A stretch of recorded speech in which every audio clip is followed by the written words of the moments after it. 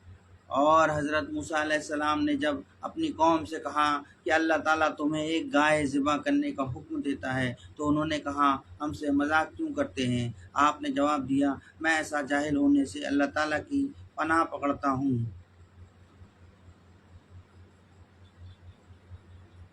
قالوا ادع لنا ربك يبين لنا ما هي قال إنه يقول إنها بقرة لا فارض ولا بكر عوان بين ذلك فأعلم ما تؤمرون۔ انہوں نے کہا اے موسیٰ دعا کیجیے کہ اللہ تعالیٰ ہمارے لیے اس کی ماہیت بیان کر دے۔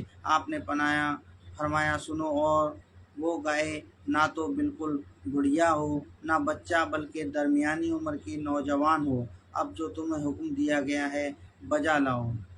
قالوا ادع لنا ربك يبين لنا ما لونها قال إنه يقول إنها بقرة صفراء فاقع لونها تسر الناظرين۔ اور پھر کہنے لگے کہ دعا کیجیے کہ اللہ تعالیٰ بیان کرے اس کا رنگ کیا ہے۔ فرمایا وہ کہتا ہے کہ وہ گائے زرد رنگ کی ہے، چمکیلا اور دیکھنے والوں کو بھلا لگنے والا اس کا رنگ ہے۔ قالوا ادع لنا ربك يبين لنا ما هي إن البقرة تشابه علينا وإن شاء الله لمهتدون۔ وہ کہنے لگے اپنے رب سے اور دعا کیجیے کہ ہمیں اس کی مزید ماہیت بتلائیں، اس قسم کی گائے تو بہت ہیں، پتہ نہیں چلتا، اگر اللہ نے چاہا تو ہم ہدایت والے ہو جائیں گے۔ قال إنه يقول إنها بقرة لا ذلول تثير الأرض ولا تسقي الحرث مسلمات لا شياة فيها قالوا آتى جئت بالحق فذبحوها وما كادوا يفعلون۔ آپ نے فرمایا کہ اللہ کا فرمان ہے کہ وہ گائے کام کرنے والی، زمین میں ہل جوتنے والی اور کھیتوں کو پانی پلانے والی نہیں، وہ تندرست اور بے داغ ہے۔ انہوں نے کہا اب آپ نے حق واضح کر دیا گیا۔ وہ حکم برداری کے قریب نہ تھے لیکن اسے مانا اور وہ گائے ذبح کر دی۔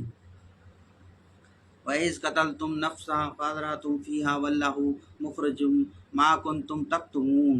جب تم نے ایک شخص کو قتل کر ڈالا پھر اس میں اختلاف کرنے لگے اور تمہاری پوشیدگی کو اللہ تعالیٰ ظاہر کرنے والا تھا۔ فَقُلْنَا اضْرِبُوهُ بِبَعْضِهَا كَذَلِكَ يُحْيِي اللَّهُ الْمَوْتَىٰ وَيُرِيكُمْ آيَاتِهِ لَعَلَّكُمْ تَعْقِلُونَ۔ ہم نے کہا اس گائے کا ایک ٹکڑا مقتول کے جسم پر لگا دو، وہ جی اٹھے گا، اسی طرح اللہ مردوں کو زندہ کر کے تمہیں تمہاری عقل مندی کے لیے اپنی نشانیاں دکھاتا ہے۔ ثُمَّ قَسَتْ قُلُوبُكُم مِّن بَعْدِ ذَلِكَ كَالْحِجَارَةِ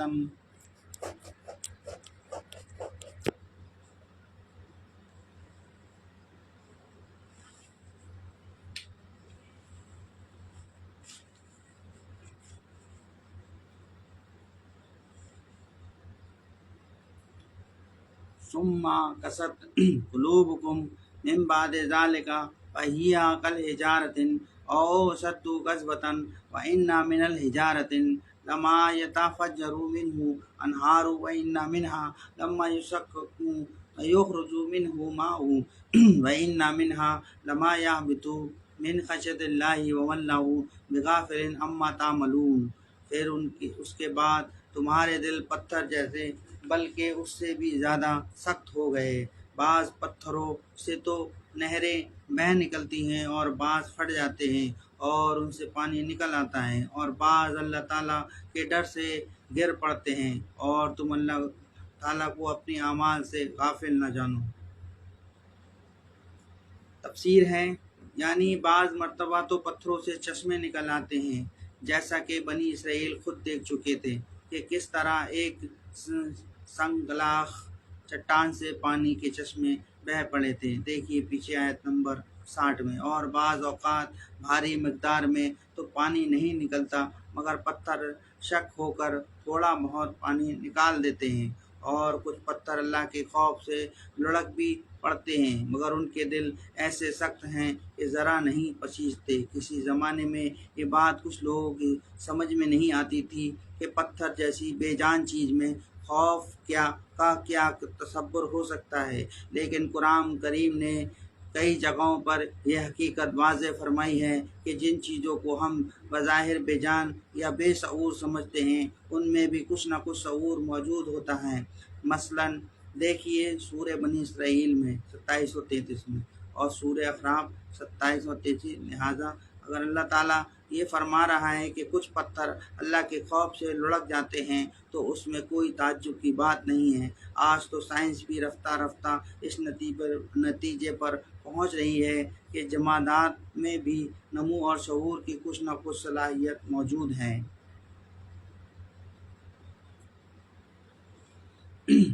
افاتت امونا آن یؤمنوا لکم وقد کان فریق منہم یسمعون کلام اللہ ثم یحرفونہ من بعد ما قالوا وہم یعلمون۔ مسلمانوں، کیا تمہاری خواہش ہے کہ یہ لوگ ایماندار بن جائیں، حالانکہ ان میں سے ایسے لوگ بھی ہیں جو کلام اللہ کو سن کر عقل اور علم والے ہوتے ہوئے پھر بھی بدل ڈالا کرتے ہیں۔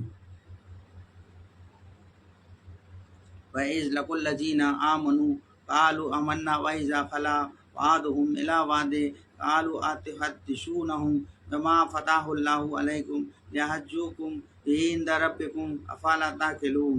جب ایمان والوں سے ملتے ہیں تو اپنی ایمانداری ظاہر کرتے ہیں، اور جب آپس میں ملتے ہیں تو کہتے ہیں کہ مسلمانوں کو کیوں وہ باتیں پہنچاتے ہو جو اللہ تعالیٰ نے تمہیں سکھائی ہیں، کیا جانتے نہیں یہ تو اللہ تعالیٰ کے پاس تم پر ان کی حجت ہو جائے گی۔ اس کی تفسیر ہے، تورات میں آخر زمانے میں آنے والی نبی کی پیشین گوئیاں موجود تھیں، وہ تمام تر نبی کریم صلی اللہ علیہ وسلم پر صادق آتی تھیں۔ بعض منافق یہودی ہی جو مسلمان کے سامنے اپنے آپ کو مسلمان ظاہر کرتے تھے، یہ پیشین گوئیاں مسلمان کو سنا دیتے تھے۔ اس پر دوسرے یہودی تنہائی میں ان کی ملامت کرتے تھے کہ مسلمان ان پیشین گوئیوں کو جان لیں گے تو قیامت میں ہمارے خلاف استعمال کریں گے اور ہمارے پاس ان کا کوئی جواب نہ ہوگا۔ ظاہر ہے کہ یہ انتہائی بے وقوفی کی بات تھی، کیونکہ اگر مسلمانوں سے یہ پیشین گوئیاں چھپا بھی لی جائیں تو اللہ سے تو نہیں چھپ سکتی۔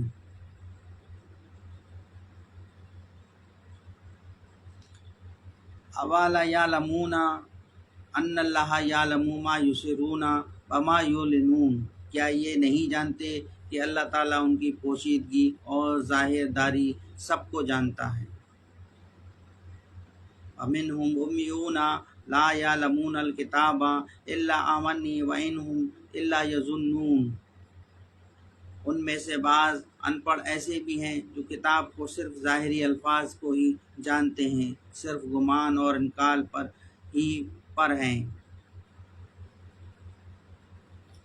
فَوَيْلٌ لِّلَّذِينَ يَكْتُبُونَ الْكِتَابَ بِأَيْدِيهِمْ ثُمَّ يَقُولُونَ هَٰذَا مِنْ عِندِ اللَّهِ لِيَشْتَرُوا بِهِ ثَمَنًا قَلِيلًا فَوَيْلٌ لَّهُم مِّمَّا كَتَبَتْ أَيْدِيهِمْ وَوَيْلٌ لَّهُم مِّمَّا يَكْسِبُونَ۔ ان لوگوں کے لیے ویل ہے جو اپنے ہاتھوں کی لکھی ہوئی کتاب کو اللہ تعالیٰ کی طرف کی کہتے ہیں اور اس طرح دنیا کماتے ہیں۔ ان کے ہاتھوں کی لکھائی کو اور ان کی کمائی کو ویل، ہلاکت اور افسوس ہے۔ تفسیر ہے، یہاں قرآن کریم نے ترتیب یہ رکھی ہے کہ پہلے ان یہودی علماء کا ذکر فرمایا ہے جو تورات میں جان بوجھ کر رد و بدل کرتے تھے، پھر ان پڑھ یہودیوں کو جنہیں تورات کا علم تو تھا نہیں، مگر انہیں مذکورہ والا علماء نے ان جھوٹی آرزوؤں میں مبتلا کر رکھا تھا کہ سارے یہودی اللہ کے لاڈلے ہیں اور وہ بہر صورت میں جنت میں جائیں گے۔ ان کا سارا علم اسی قسم کے گمانوں پر مشتمل تھا۔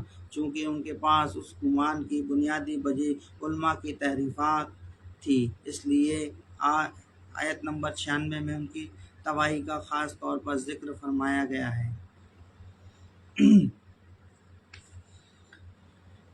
وقالو لن تمسنا نارو الا ایاما معدودتن قل اتخذتم عند اللہ عہدا فلن یخلف اللہ عہدہ ام تقولون علی اللہ ما لا تعلمون۔ یہ لوگ کہتے ہیں کہ ہم تو چند روز جہنم میں رہیں گے۔ ان سے کہو کیا تمہارے پاس اللہ تعالیٰ کا کوئی پروانہ ہے؟ اگر ہے تو یقیناً اللہ تعالیٰ اپنے وعدے کے خلاف نہیں کرے گا، ہرگز نہیں، بلکہ تم تو اللہ کے ذمے وہ باتیں لگاتے ہو جنہیں تم نہیں جانتے۔ بلا من کساب سیئات وآتحت به خطیئاتہ فاولئک اصحاب النار ہم فیہا خالدون۔ یقیناً جس نے بھلی برے کام کیے اور اس کی نافرمانیوں نے اسے گھیر لیا، وہ ہمیشہ کے لیے جہنمی ہیں۔ تفسیر ہے، بدی کے گھیرے میں لینے کا مطلب یہ ہے کہ وہ کسی ایسے گناہ ارتکاب کریں جس کے بعد کوئی نیک عمل آخرت میں کارآمد نہ ہو، اور وہ گناہ کفر اور شرک ہیں۔ والذین آمنوا وعملوا الصالحات اولئک اصحاب الجنۃ ہم فیہا خالدون۔ اور جو لوگ ایمان لائے اور نیک کام کرے وہ جنتی ہیں جو جنت میں ہمیشہ رہیں گے۔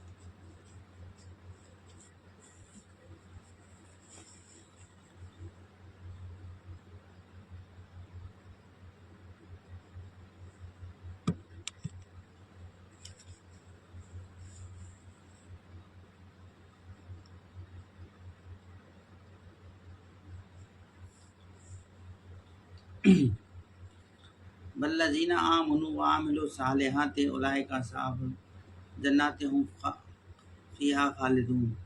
اور جو لوگ ایمان لائے اور نیک کام کرے وہ جنتی ہیں جو جنت میں ہمیشہ رہیں گے۔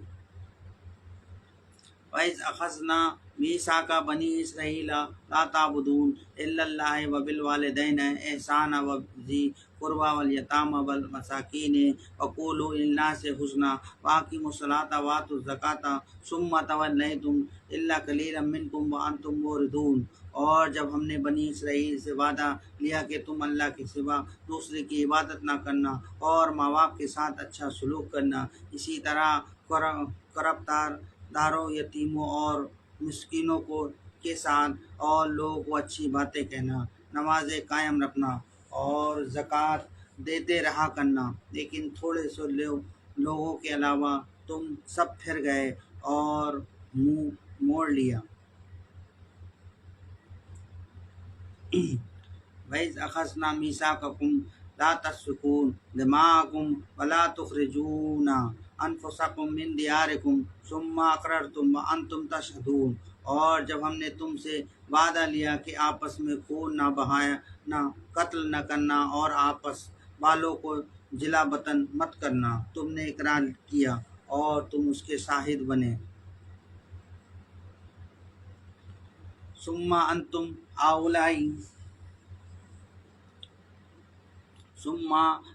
هؤلاء تقتلون انفسكم وتخرجون فريقا منكم من دياركم تظاهرون عليهم بالإثم والعدوان وإن يأتكم أسارى تفادوهم هو محرم عليكم إخراجهم أفتؤمنون ببعض الكتاب وتكفرون ببعض فما جزاء من يفعل ذلك منكم إلا خزي في الحياة الدنيا ويوم القيامة یردون الی اشد عذاب وما اللہ بغافل عما تعملون۔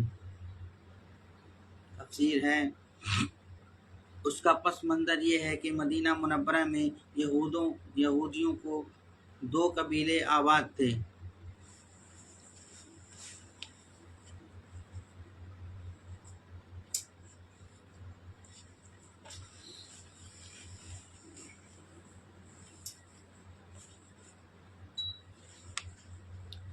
تفسیر ہے، اس کا پس منظر یہ ہے کہ مدینہ منورہ میں یہودیوں کے دو قبیلے آباد تھے، بنو قریظہ اور بنو نذیر۔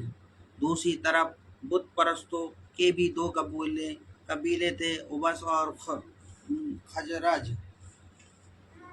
قریظہ کی دوستی اوس قبیلے سے تھی اور بنو نذیر کی خزرج سے۔ جب اوس خزرج میں لڑائی ہوئی تو قریظہ اوس کا ساتھ دیتے اور بنو نذیر خزرج کا۔ نتیجہ یہ کہ یہودیوں کے دونوں قبیلے بالواسطہ ایک دوسرے کے مقابل آ جاتے اور ان لڑائیوں میں جہاں اوس اور خزرج کے آدمی مارے جاتے وہاں قریظہ اور نذیر کے یہودی بھی قتل ہوتے یا اپنے گھروں سے نکلنے پر مجبور ہوتے۔ اس طرح اگرچہ بنو قریظہ اور بنو نذیر دونوں قبیلے یہودی تھے، مگر وہ ایک دوسرے کے دشمنوں کی امداد کر کے آپس میں ایک دوسرے کے قتل اور خیمہ بربادی میں حصہ دار ہوتے۔ ہاں، اگر کوئی یہودی دشمن کے ہاتھوں قید ہو جاتا تو وہ سب مل کر اس کا فدیہ ادا کرتے اور اسے چھڑا لیتے۔ اس کی وجہ یہ بیان کرتے تھے کہ ہمیں تورات نے حکم دیا ہے کہ اگر کوئی یہودی دشمن کی قید میں چلا جائے تو اسے چھڑائیں۔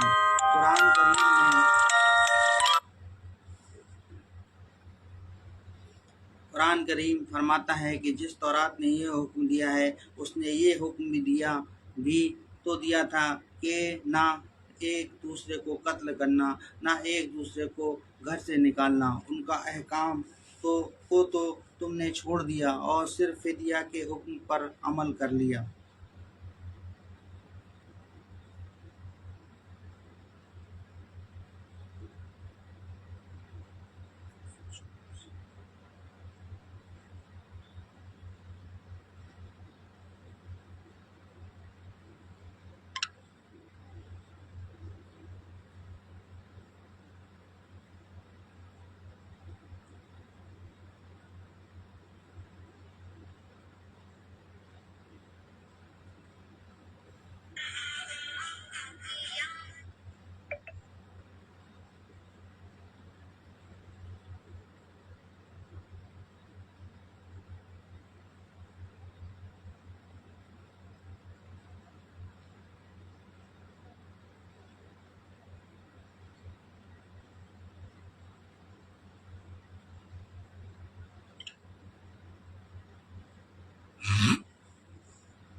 بسم اللہ الرحمن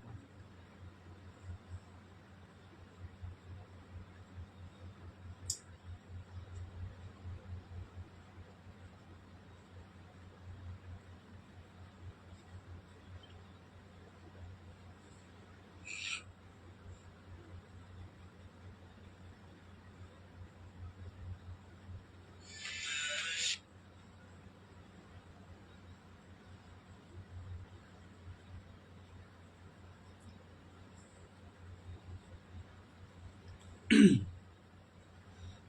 بسم اللہ ثم انتم هؤلاء تقتلون انفسکم وتخرجون فریقا منکم من دیارکم تظاہرون علیہم بالاسم والعدوان ان یاتکم اساروا تفادهم وهو محرم علیکم اخراجهم افتؤمنون ببعض الکتاب وتکفرون ببعض وما جزاء من یفعل ذلك منکم الا خزي في الحیاۃ الدنیا یوم القیامۃ یردون الی اشد عذاب وما اللہ بغافل عما تعملون۔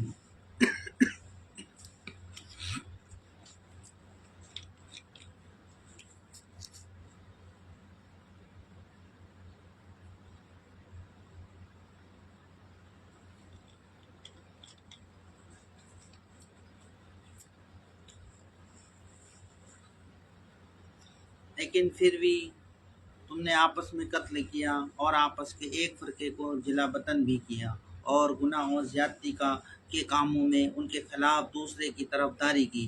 ہاں، جب وہ قیدی ہو کر تمہارے پاس آئے تو تم نے ان کے فدیے دیے، لیکن ان کا نکالنا جو تم پر حرام تھا اس کا کچھ خیال نہ کیا۔ کیا بعض احکام پر ایمان رکھتے ہو اور بعض کے ساتھ کفر کرتے ہو؟ تم میں سے جو بھی ایسا کرے اس کی سزا اس کے سوا کیا ہے؟ وہ کہ دنیا میں رسوائی اور قیامت کے دن سخت عذاب کی مار، اور اللہ تعالیٰ تمہاری اعمال سے بے خبر نہیں ہے۔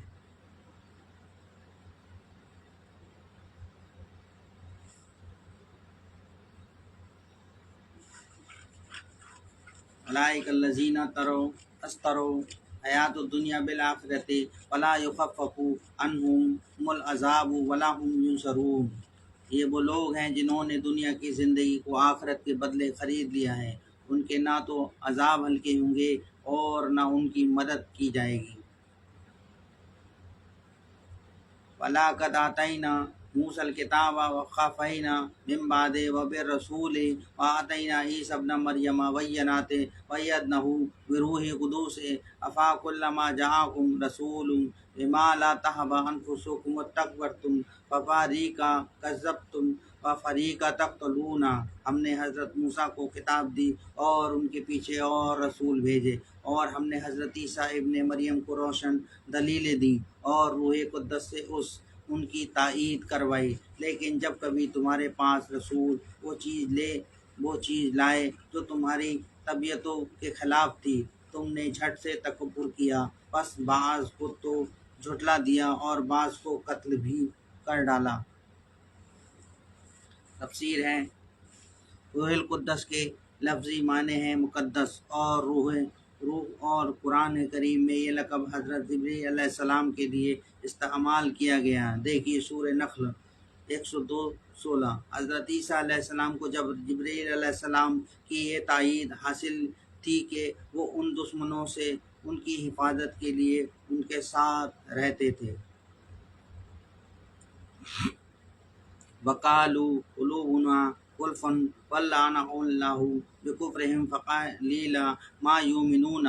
یہ کہتے ہیں کہ ہمارے دل غلاف والے ہیں، نہیں بلکہ ان کے کفر کی وجہ سے انہیں اللہ تعالیٰ نے ملعون کر دیا ہے، ان کا ایمان بہت ہی تھوڑا ہے۔ ان کے لیے اس جملے کا مطلب یہ بھی ہو سکتا ہے کہ وہ اپنی سیکی بگاڑتے تھے کہ ہمارے دلوں پر ایک حفاظتی غلاف ہے جس کی وجہ سے کوئی غلط بات ہمارے دلوں میں گھر نہیں کر سکتی، اور یہ مطلب بھی ممکن ہے کہ وہ مسلمانوں کو اپنے آپ سے مایوس کرنے کے لیے زندہ کہتے ہیں کہ آپ تو بس یہ سمجھ لو کہ ہمارے دلوں پر غلاف چڑھا ہوا ہے اور ہمیں اسلام کی دعوت دینے کی فکر بھی میں نہ پڑو۔ وَلَمَّا جَاءَهُمْ كِتَابٌ مِّنْ عِندِ اللَّهِ مُصَدِّقٌ لِّمَا مَعَهُمْ وَكَانُوا مِن قَبْلُ يَسْتَفْتِحُونَ عَلَى الَّذِينَ كَفَرُوا فَلَمَّا جَاءَهُم مَّا عَرَفُوا كَفَرُوا بِهِ فَلَعْنَةُ اللَّهِ عَلَى الْكَافِرِينَ۔ اور ان کے پاس جب اللہ تعالیٰ کی کتاب ان کی کتاب کو سچا کرنے والی حالانکہ پہلے یہ خود اس کے ذریعے کافروں پہ فتح چاہتے تھے، تو باوجود آ جانے اور باوجود پہچان لینے کے لیے یہ پھر کفر کرنے لگے۔ اللہ تعالیٰ کی لعنت ہو کافروں پر۔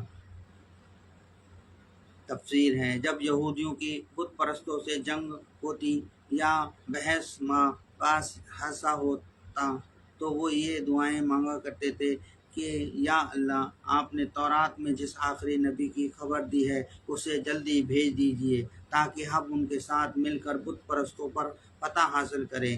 مگر جب وہ نبی حضرت محمد صلی اللہ علیہ وسلم تشریف لے آئے تو وہ حسد میں مبتلا ہو گئے کہ انہیں بنی اسرائیل کے بجائے بنی اسماعیل میں کیوں بھیجا گیا۔ چنانچہ یہ جان لینے کے باوجود کہ حضرت صلی اللہ علیہ وسلم پر وہ ساری علامتیں صادق آتی ہیں جو تورات میں بنی اخراظلمہ کے آخر زماں کے بیان کی گئی ہیں، انہوں نے آپ کو ماننے سے انکار کر دیا۔ بئس ما تروا به انفسکم ان یکفروا بما انزل اللہ بغیا ان ينزل اللہ من فضلہ علی من یشاء من عبادہ وما هم بغاضب علی غضب او بال الکافرین عذاب مہین۔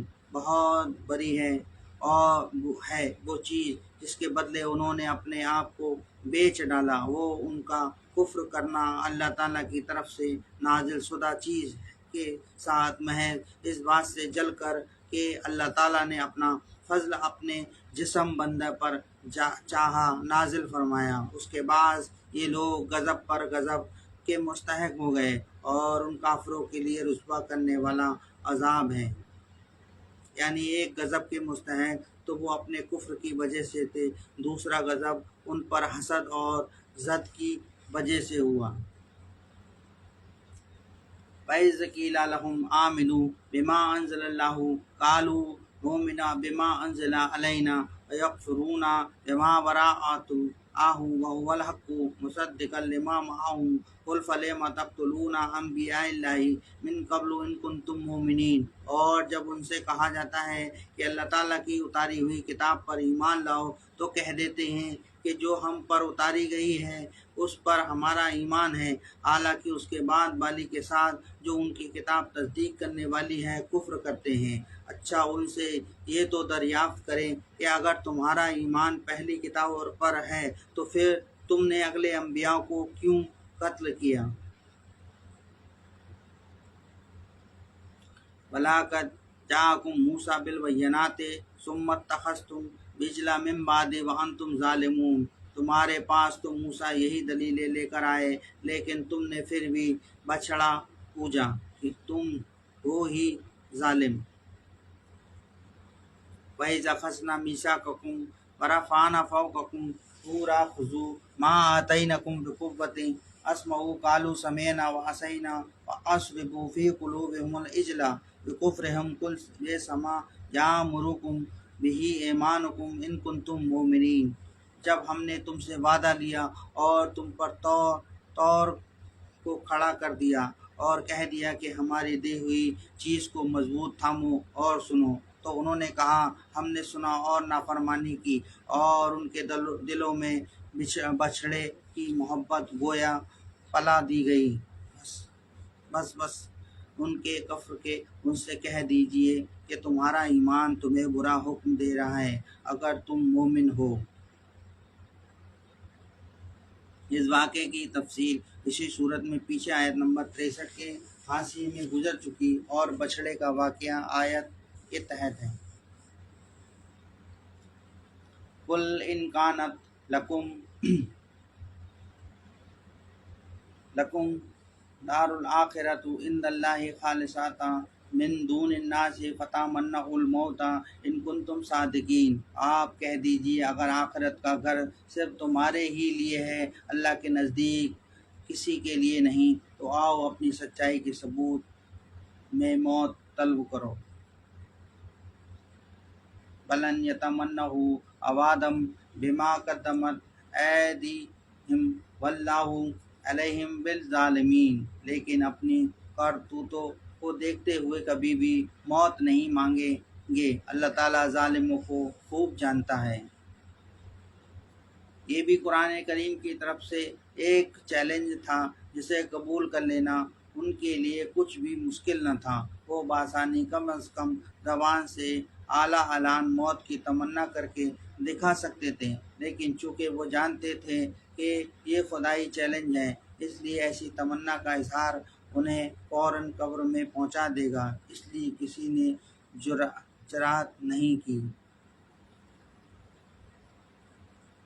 وَلَا تَجِدَنَّهُمْ أَحْرَصَ النَّاسِ عَلَىٰ حَيَاةٍ وَمِنَ الَّذِينَ أَشْرَكُوا يَوَدُّ أَحَدُهُمْ لَوْ يُعَمَّرُ أَلْفَ سَنَةٍ وَمَا هُوَ بِمُزَحْزِحِهِ مِنَ الْعَذَابِ أَن يُعَمَّرَ وَاللَّهُ بَصِيرٌ بِمَا يَعْمَلُونَ۔ بلکہ سب سے زیادہ دنیا کی زندگی کا حریص اے نبی آپ انہیں پائیں گے، یہ ہر زندگی میں مشرکوں سے بھی زیادہ ہے، اور ہے ان میں سے تو ہر شخص 1000 سال کی عمر چاہتا ہے، گویا عمر دیا جانا بھی انہیں عذاب سے نہیں چھڑا سکتا۔ اللہ تعالیٰ ان کے کاموں کو بخوبی دیکھ رہا ہے۔ قل من کان عدوا جبریل فإنه نزله على قلبك بإذن الله مصدقا لما بین یدیہ وہدی وبشری للمؤمنین۔ اے نبی آپ کہہ دیجئے کہ جو جبریل کا دشمن ہو، جس نے آپ کے دل پر پیغام باری تعالیٰ اتارا ہے، جو پیغام ان کے پاس کی کتاب کی تصدیق کرنے والا اور مومنوں کو ہدایت اور خوشخبری دینے والا ہے۔ تفسیر ہے، بعض یہودیوں نے حضرت صلی اللہ علیہ وسلم سے کہا تھا کہ آپ کے پاس جبریل علیہ السلام وحی لاتے ہیں، وہ چونکہ ہمارے لیے بڑے سخت احکام لایا کرتے تھے اس لیے ہم انہیں اپنا دشمن سمجھتے ہیں۔ اگر کوئی اور فرشتہ وحی لا رہا ہو تو ہم کچھ غور کر سکتے تھے۔ یہ آیت اس کے جواب میں نازل ہوئی، اور جواب کا حاصل یہ ہے کہ جبریل علیہ السلام تو محض پیغام پہنچانے والے ہیں، جو کچھ لاتے ہیں اللہ کے حکم سے لاتے ہیں، لہٰذا نہ ان سے دشمنی کی کوئی معقول وجہ ہے اور نہ اس کی وجہ سے اللہ کے کلام کو رد کرنے کا کوئی معنی ہے۔ من کان عدوا للہ وملائکتہ ورسولہ وجبریل ومیکال فإن اللہ عدو للکافرین۔ تو اللہ بھی اس کا دشمن ہے جو شخص اللہ کا اور ان کے فرشتوں اور اس کے رسولوں کا اور جبرائیل اور میکائیل کا دشمن ہو، ایسے کافروں کا دشمن خود اللہ ہے۔ وَلَقَدْ أَنزَلْنَا إِلَيْكَ آیَاتٍ بَیِّنَاتٍ وَمَا یَکْفُرُ بِہَا إِلَّا الْفَاسِقُونَ۔ اور یقیناً ہم نے آپ کی طرف روشن دلیلیں بھیجی ہیں جن کا انکار سوائے بدکاروں کے کوئی نہیں کرتا۔ او کلما عاہدوا عہدا نبذہ فریق منہم بل اکثرہم لا یؤمنون۔ یہ لوگ جب کبھی کوئی عہد کرتے ہیں تو ان کی ایک نہ ایک جماعت اسے توڑ دیتی ہے، بلکہ ان میں سے اکثر ایمان سے خالی ہیں۔ فلما جاءہم رسول من عند اللہ مصدق لما معہم نبذ فریق من الذین اوتوا الکتاب کتاب اللہ وراء ظہورہم کأنہم لا یعلمون۔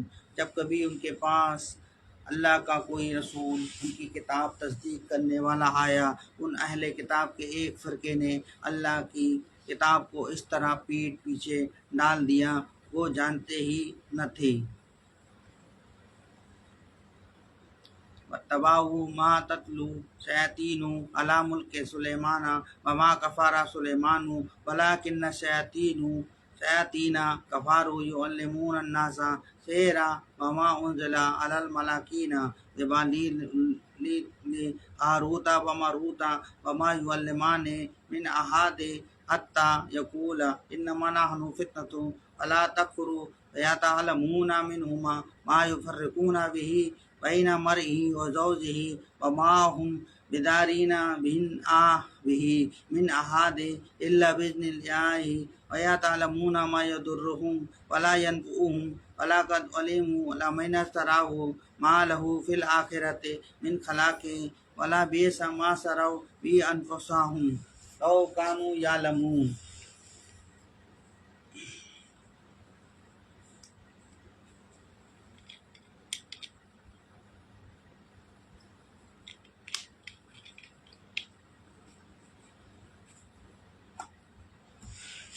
اور اس چیز کے پیچھے لگ گئے جسے شیاطین حضرت سلیمان کی حکومت میں پڑھتے تھے۔ سلیمان نے تو کفر نہ کیا تھا بلکہ یہ کفر شیطانوں کا تھا۔ وہ لوگوں کو جادو سکھایا کرتے تھے، اور بابل میں ہاروت ماروت دو فرشتوں پر جو اتارا گیا تھا، وہ دونوں بھی کسی شخص کو اس وقت تک نہیں سکھاتے تھے جب تک یہ نہ کہہ دیں کہ ہم تو ایک آزمائش ہیں تو کفر نہ کر۔ پھر لوگ ان سے وہ سیکھتے جس سے خاوند و بیوی میں جدائی ڈال دیں، اور دراصل وہ بغیر اللہ تعالیٰ کی مرضی کے کسی کو کوئی نقصان نہیں پہنچا سکتے۔ یہ لوگ وہ سیکھتے ہیں جو انہیں نقصان پہنچائے اور نفع نہ پہنچا سکیں، اور وہ بالیقین جانتے ہیں کہ اس کے لیے لینے والے کا آخرت میں کوئی حصہ نہیں، اور وہ بدترین چیز ہے جس کے بدلے وہ اپنے آپ کو فروخت کر رہے ہیں۔ کاش کہ یہ جانتے ہوتے۔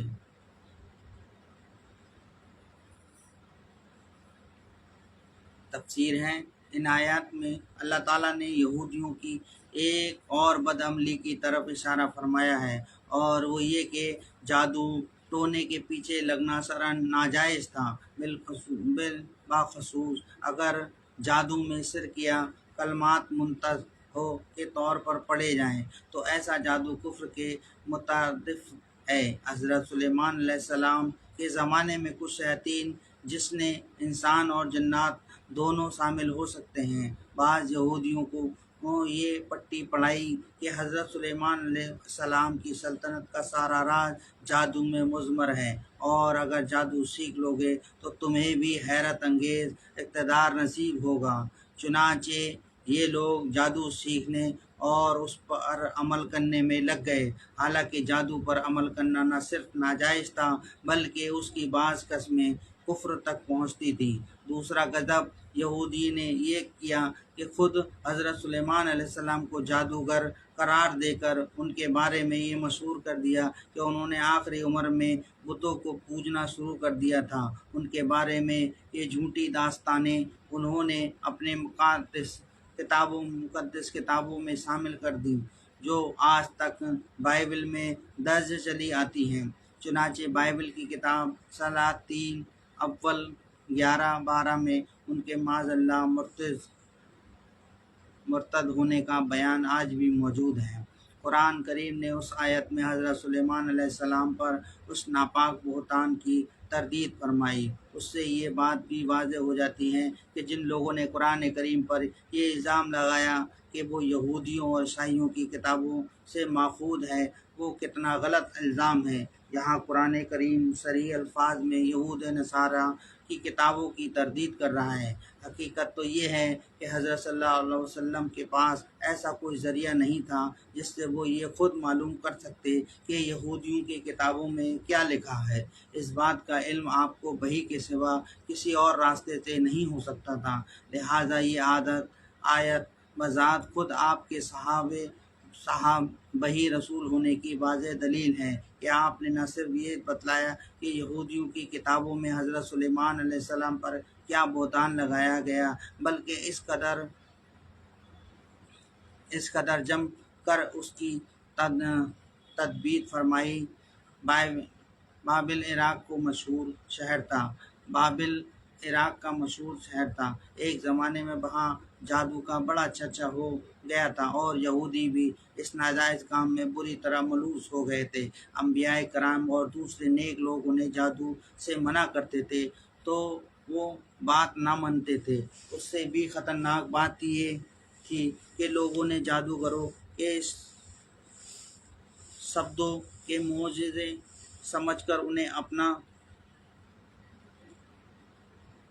اپنا دینی مقتدا بنا لیا تھا۔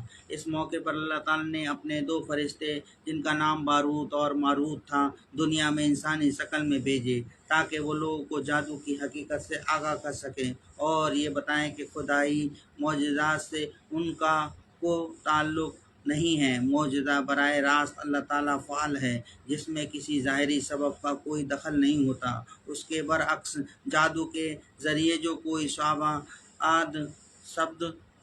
شعبدہ دکھایا جاتا ہے وہ اسی عالم اسباب کا ایک حصہ ہے۔ یہ بات واضح کرنے کے لیے ان فرشتوں کو جادو کے مختلف طریقے بھی بتانے پڑتے تھے تاکہ یہ دکھایا جا سکے کہ کس طرح وہ سبب اور مسبب کے راستے سے منسلک ہیں، لیکن جب وہ ان طریقوں کی تشریح کرتے تو ساتھ ساتھ لوگوں کو متنوع بھی کر دیتے تھے کہ یاد رکھو یہ طریقے ہم اس لیے نہیں بتا رہے ہیں کہ تم ان پر عمل شروع کر دو، بلکہ اس لیے بتا رہے ہیں کہ تم پر جادو اور معجزے کا فرق واضح ہو اور تم جادو سے پرہیز کرو۔ اس لحاظ سے ہمارا وجود تمہارے لیے ایک امتحان ہے کہ ہماری باتوں کو سمجھ کر تم جادو سے پرہیز کرتے ہو یا ہم سے جادو کے طریقے سیکھ کر ان پر عمل شروع کر دیتے ہو۔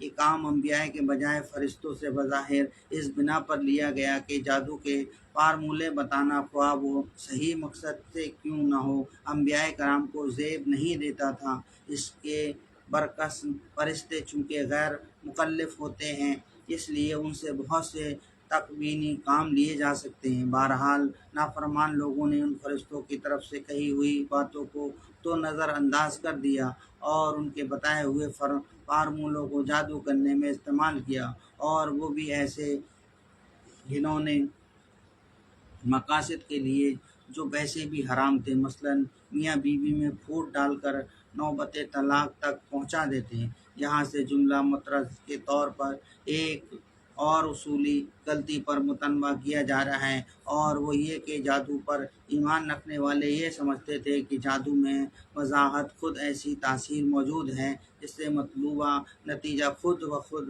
اللہ کے حکم کے بغیر بھی برآمد ہو جاتا ہے، گویا اللہ چاہے یا نہ چاہے وہ نتیجہ پیدا ہو کر رہے گا۔ یہ عقیدہ بذات خود کفر تھا، اس لیے واضح کر دیا گیا کہ دنیا کے دوسرے اسباب کی طرح جادو بھی محض ایک سبب ہے، اور دنیا میں کوئی سبب بھی اپنا مسبب یا نتیجہ اس وقت تک ظاہر نہیں کر سکتا جب تک اللہ کی مشیت اس کے ساتھ متعلق نہ ہو۔ کائنات کی کسی چیز میں بذات خود نہ کسی کی نفع پہنچانے کی طاقت ہے نہ نقصان پہنچانے کی، لہٰذا اگر کوئی ظالم کسی پر ظلم کرنا چاہتا ہے تو وہ اللہ کی قدرت اور مشیت کے بغیر کچھ نہیں کر سکتا۔ البتہ چونکہ یہ دنیا ایک امتحان کی جگہ ہے، اس لیے یہاں اللہ کی سنت یہ ہے کہ جب کوئی شخص اللہ کی نافرمانی کرتے ہوئے کوئی گناہ کرنا چاہتا ہے یا کسی پر ظلم کرنا چاہتا ہے تو اگر اللہ تعالیٰ تکوینی مصلحت کے مطابق سمجھتا ہے تو اپنی مشیت سے وہ کام کروا دیتا ہے۔ اس کے نتیجے میں ظالم کو گناہ اور مظلوم کو ثواب ملتا ہے، ورنہ اگر اللہ اسے کام کی قدرت ہی نہ دے تو امتحان کیسے ہو؟ لہٰذا جتنے گناہ کے کام دنیا میں ہوتے ہیں وہ اللہ تعالیٰ ہی کی قدرت اور مشیت سے ہوتے ہیں، اگرچہ اس کی رضامندی ان کو حاصل نہیں ہوتی، اور اللہ تعالیٰ کی مشیت اور اس کی رضامندی میں فرق یہی ہے کہ مشیت اچھے برے ہر کام سے متعلق ہو سکتی ہے، مگر رضامندی صرف جائز اور ثواب کے کاموں سے مخصوص ہے۔ اس آیت کے شروع میں تو یہ کہا گیا ہے کہ وہ یہ حقیقت جانتے ہیں کہ جو مشرکانہ جادو کا خریدار ہوگا اس کا آخرت میں کوئی حصہ نہیں، لیکن آیت کے آخری حصے میں فرمایا ہے کاش وہ علم رکھتے۔ اس کا مطلب یہ ہے کہ انہیں اس حقیقت کا علم نہیں ہے۔ بظاہر دونوں باتیں متضاد لگتی ہیں، لیکن در حقیقت اس انداز بیان سے یہ عظیم سبق دیا گیا ہے کہ نر عالم جس پر عمل نہ ہو حقیقت میں علم کہلانے کا مستحق نہیں، بلکہ وہ کل عدم ہے۔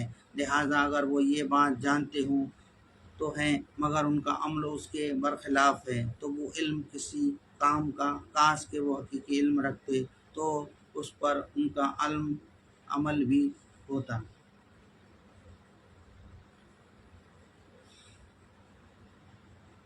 ماشاءاللہ آج ہم نے کافی پڑھا ہے، آگے بھی اللہ تعالیٰ مجھے پڑھنے کی اور آپ کو سننے کی توفیق عطا فرمائیں اور ہدایت دے کہ ہم قرآن اور حدیث پہ عمل کرتے رہیں۔ انشاءاللہ آگے بھی ایسے ہی